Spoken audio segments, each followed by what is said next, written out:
So I've got just a few minutes here. I'm driving again. I often do these when I'm driving. It's a free time when I'm by myself. I'm often meditating and thinking about things in a deeper way.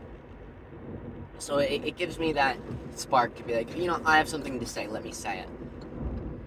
I listen to a lot of Joe Rogan just to fill up my time. I think Joe's often wrong, but I don't think there's anything wrong with that. There's nothing wrong with being wrong. And a lot of people don't like Joe Rogan because of that, because he's always talking about the same thing. I've seen a lot of most of the fucking podcasts for many years now. He talks about the same stuff all the time too, and I don't mind it. When he talks about aliens, he's usually got something interesting to say, and when he brings it up with new people, they often have something interesting to say. Not always. Sometimes he's just beating around the same bush, but he's talking about theology with Wesley Huff. Sorry, I had no clue who it was. I've just been listening. But he's a scholar on ancient languages, specifically the Bible, and translating those ancient languages. And it's given me a lot of cool ideas for D&D. One of them is, so he was talking about how Jesus had predicted his own resurrection, right? Where just as Job went into the ocean and came back after 3 days, I think it was Job, John, somebody with a J. I'm not big on that stuff. But the point of the story is he was like, there's already a story of somebody going into the earth, deep into the earth, the ocean being part of the earth, and then coming back. And he went into the belly of the ocean. I will go into the belly of the earth, right? For 3 days and 3 nights, and then I'll come back. And I was like, that's cool and all, but imagine if you were literally there. If you were like, if you were just there and Jesus was just a person to you. And yeah, maybe he's this really smart person, maybe he's a genius, maybe he's the wisest person you've ever met, but he's still just a guy, right? Like, he's standing in front of you just how John is standing in front of you, just how any other person that you know in your life, who are all just normal people who are eating and drinking and pissing and shitting. You know what I'm saying? You're just living a normal human experience. You wouldn't think, man, that guy is amazing. I mean, maybe you would, but you wouldn't think, like, this is a divine entity standing in front of me. At least, maybe you would eventually, but the first thing you would think is, damn, dude, like, why are you so pessimistic? Right? Like, I hope you don't die and, like, be swallowed by the earth and then come back. What would that even look like? Right? And then it happens and you're like, holy shit. And I was thinking, for a D&D adventure, somebody, I'm often thinking about D&D in terms of, like, mysteries or hooks. Like, what can I hook my players with where they go, wow, that's cool, I want to go on that adventure.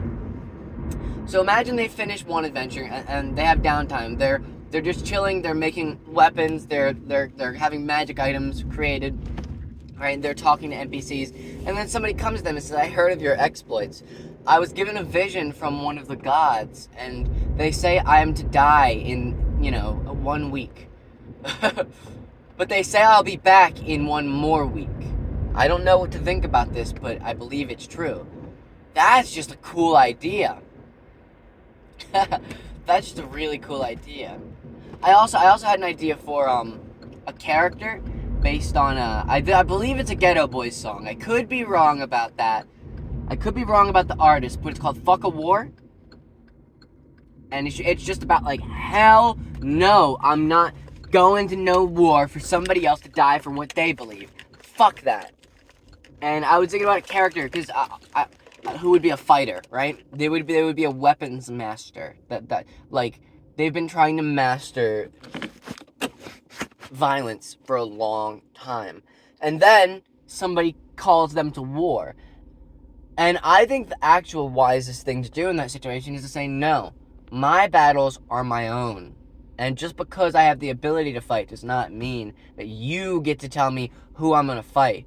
Just because you, as the fucking government, tell me that it's legal and okay and righteous to go kill those people who are our neighbors right over there, I'm not gonna fucking do it. Fuck you. I fight my own battles. And you can't just tell me, I'm your superior, go kill those villagers. No, I'm here to save the villagers. I'm here to save the people I love. I'm here to spiritually advance. You're not just a fighter who is like, yeah, I'm a soldier, and I'll just do whatever it takes. No, it's also about what is actually right and wrong. Not just fight for the people who say they have the power. What is actually right and wrong in this world? I think about that a lot. About what it means to be a soldier versus what it means to be a warrior, right?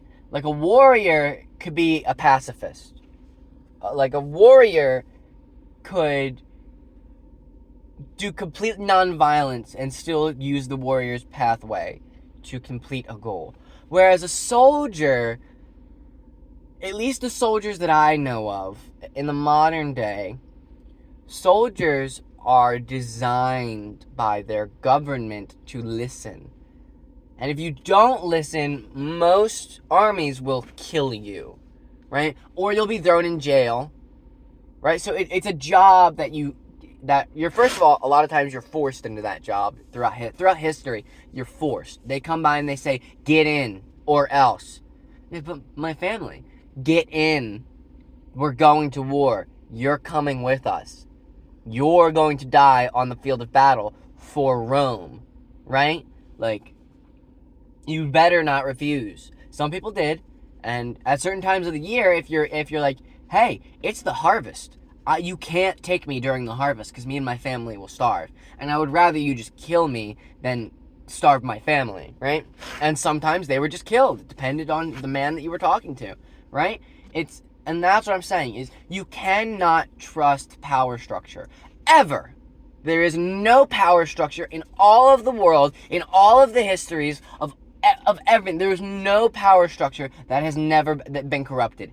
Every power structure is corrupted, period. No ifs, ands, or buts. Even your teacher, even the fucking mailman, any power someone gives you will be used for the wrong reasons. And in that way, if you are the strongest warrior, you should never, ever listen to anybody's power other than your own. And I don't necessarily mean do whatever you want. I mean, we all know what's right and wrong in this world. And if you're a soldier and they say, we need you to go in there and kill this kid, you gotta do it. Or else. And in the modern day, at least in America, you're very unlikely to be shot by your friends. Which is good. That is very good. But you could still be thrown in jail for not listening to your superiors. Which is, if I don't listen to my superiors, my parents are disappointed in me. Right? But if you don't listen to your superiors, we'll take away your life. We're gonna take your time away from you and put you in a cage like a fucking animal. And I think in the future that will be one of the things, just like how we look at slavery, and it was only, 100 years ago, like almost 200 years ago that slavery was even abolished. Less than 100 years before the echoes of slavery in the law were abolished, and we're still feeling the echoes of slavery today, right? In the same way that even as we're still feeling the echoes, we go, damn, why did we fucking do that? People are going to look back and they're going to say, holy shit, they took hundreds of thousands of innocent people and used them as batteries for revenue. They put them in cages and kept them in there for money, for profit, even for punishment. Like, there's got to be a better punishment than a cage. And again, there's some people who I would want caged, right? Like, if we can prove without a shadow of a doubt, and I truly mean without a shadow of a doubt, that someone is a rapist, they should be taken off the earth immediately. I don't necessarily believe that doing violence always brings you down to that person's level. If someone, even a pacifist, even someone like Gandhi, said, yes, pacifism is the right way, But that does not mean that a pacifist should never defend themselves. Because defending yourself is a form of respect. You have to respect yourself enough to know, okay, this person is being mean and violent to me, but I can do something to make them see the error of their ways. And I'm not being... They're spraying me with hoses. They're not beating me within an inch of my life. Once someone starts physically beating me within an inch of my life, I must defend myself. And defending yourself doesn't always mean stabbing somebody in the throat. There may be other ways to defend yourself. If you're a very powerful person, maybe you can find another way, right? But if someone comes into your home and tries to kill you, and you were like, I'm a pacifist, I'll just let it happen, that's actually you disrespecting yourself. You should respect yourself more than that. In the same way that if somebody were to rape somebody in your community and you don't get rid of that person permanently, and yeah, in the past we were able to banish these people, right? You could send them out into the woods and you had a pretty good chance that Mother Nature would kill them, right? It's like an ant going away from its colony. Like, you're basically gonna die out there. But maybe they could make it... And at that point, it's up to the gods. Like, maybe they can make it to the next village and try again. But I don't think that they should be allowed to try again, honestly. There are certain acts that you can do in life that are so heinous that I don't think there is return, even if you feel remorse. And that's the thing, is most people who rape never feel remorse, is the thing. They just don't feel any remorse for it.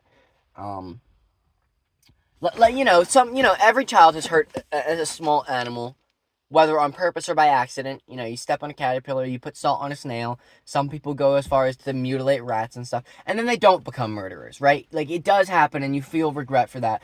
Morbid curiosity does not mean that you are a bad person. Everyone has morbid curiosity, but like heinous murder. There are certain murders where I go, you know what? I understand. Your dad was beating your mom, and then you killed your dad. I'm not even gonna put you in jail, brother. Maybe a lot of therapy, anger management for a couple of years until we could prove that you're not gonna just lash out, right?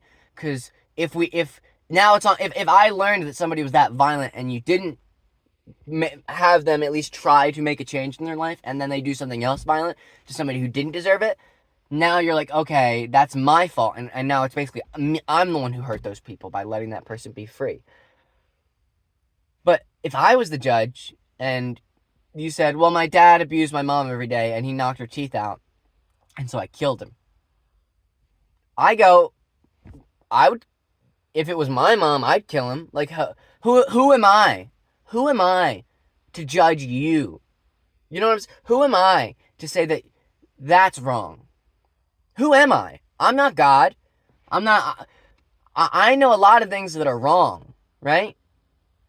And I know a lot of things that are right. But I don't know how wrong that is. I don't.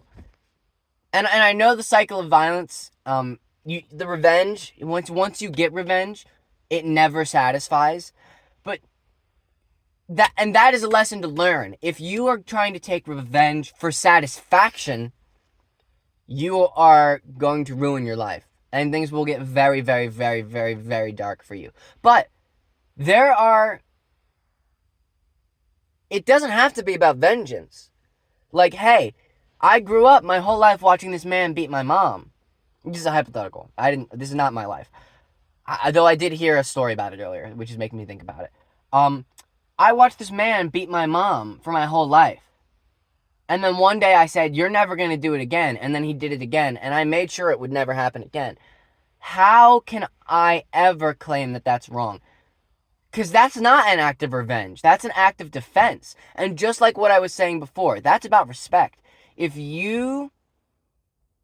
someone comes into your home and attacks your mom, aren't you going to kill that person? Or beat them until they can't attack anymore? And if they die by accident, who cares? Right? That's how I would feel. Now that person lives with you, and suddenly you're just supposed to allow that person to be beaten for their whole life. And the problem is also that abused people have lost that self-respect, where they can no longer tell the difference between survival and self-respect, where it's like, I'm living with this person. If I can't be destitute on the streets, I need food, I need family, I need yada yada. Okay, I gotta go because my cat's walking across the road, and I'm about to kick his ass for that.